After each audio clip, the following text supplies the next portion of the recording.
Aujourd'hui, nous allons voir les anecdotes sur deux autres vidéos de Infodingo. Du coup, ça va être Vengeance CDI et Panique à bord. Alors, du coup, l'histoire Vengeance CDI, c'est tout simplement la suite de CDI, concours d'incompétents.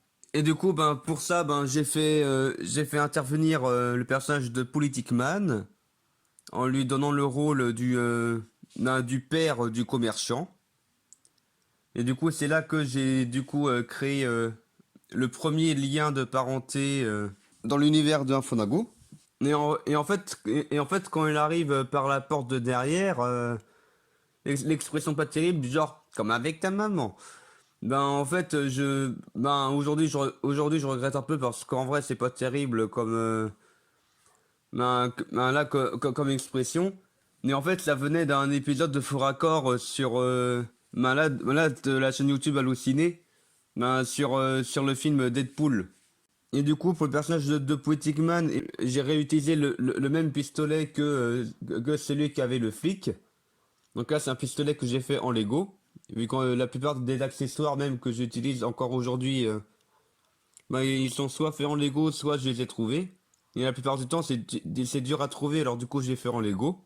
Alors sinon, là, on peut voir là dans la main gauche du flic une sorte de taser entre guillemets, très mal fait, mais bon, je sais à peine à quoi ça ressemble. Du coup, là, pareil, c'était avec des Lego techniques cette fois-ci. Pour les anecdotes de Panique à bord, du coup, donc là, c'était le dernier sujet d'improvisation que j'ai utilisé avant de créer de moi-même les scripts entre guillemets de mes vidéos. Et du coup, là, les sujets d'improvisation, c'était une histoire de pirate, quoi. Et du coup, c'est dans cette vidéo-là que j'ai fait intervenir pour la première fois, mon petit frère, pour lui donner des rôles. Et comme ça, ça a permis de faire, par la suite des scènes de bataille et autres, qui sont sympas. Et aussi de faire des interactions directes, comme on peut voir sur cette image où il y a le commerçant qui est directement en face de son père, de Poetic Man. Et puis il y a un personnage qui est en fait la nouvelle version de OG-Man qui a été transformé en bébé fille, vu que c'était joué par ma petite sœur pour faire le bébé.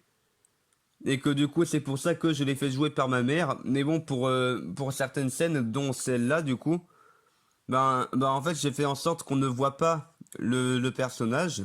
Et du coup j'ai été hors cadre exprès en fait. Tout simplement pour ne pas avoir à trop embêter ma mère en lui donnant en lui demandant d'intervenir à tel et tel endroit. Alors du coup, à l'époque, j'avais pas encore de fond vert et du coup, ça fait que pour faire les pirates qui sont sur la mer, en fait, je m'étais filmé un peu à contre-jour, mais surtout devant un rideau bleu. Ce qui fait que du coup, là, par exemple, ça fait vraiment un grand reflet blanc éclatant. Et d'ailleurs, le gouvernail, je l'ai fait en carton. Et en fait, lorsqu'on voit le centre du gouvernail, on peut voir avec une jolie police d'écriture, là que j'ai écrit, là que j'ai fait un K majuscule, comme mon prénom, quoi, comme la première lettre de mon prénom. Et aussi là, c'est la première fois que j'utilise un chapeau de pirate qui traînait dans mon grenier, que je trouve que c'est un accessoire sympa. Alors sinon, pour les bateaux pirates, entre guillemets, du coup là, du coup, j'ai fait des bateaux en papier parce que c'était rigolo à faire. Avec même ma petite sœur qu'on entendait derrière quand je fais plouf et plouf. Et après, c'est ma petite sœur qui faisait je sais plus trop quoi derrière et qui disait et plouf. C'était rigolo. Donc là, pour faire les bateaux qui sont à la mer, quoi.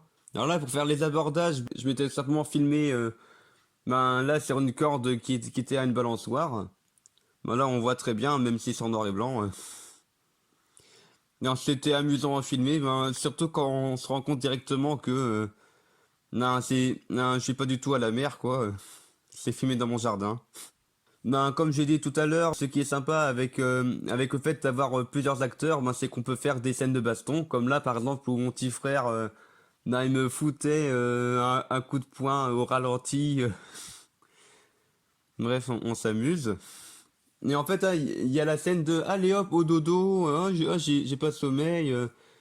Ben en fait en fait là c'est tout simplement parce que parce qu'il commençait à être tard quand on se filmait. Et du coup, et ma mère m'a dit, eh, il est l'heure de se coucher. Alors du coup, je dis, bon, bah, ok. Ben, du coup, on m'a fait une petite scène, où on va se coucher. C'était rigolo. Ouais, il y a plein de trucs rigolos, hein. Et du coup, là, ben, derrière le masque, c'est ma mère.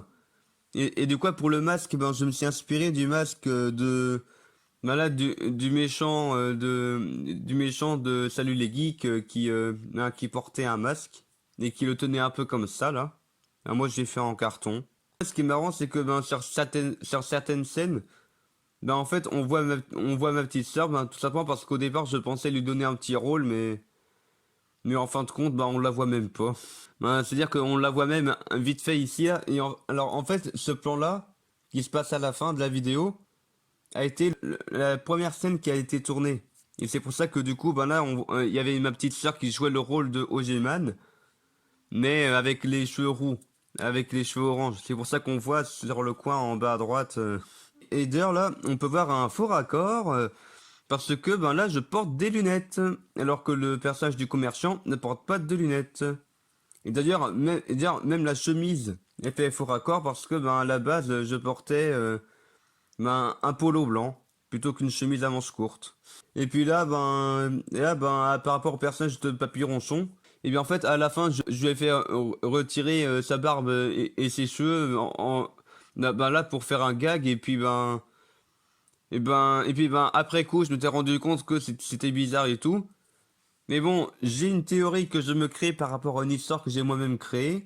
Non, c'est qu'en fait, Papy Ronchon, ben, il avait la flemme d'aller vraiment sur les bateaux là, pour partir en vacances ou je sais plus quoi. Et que du coup, ben, il a fait appel à un cascadeur ou à une doublure. Voilà, allez, à la prochaine pour de nouvelles anecdotes.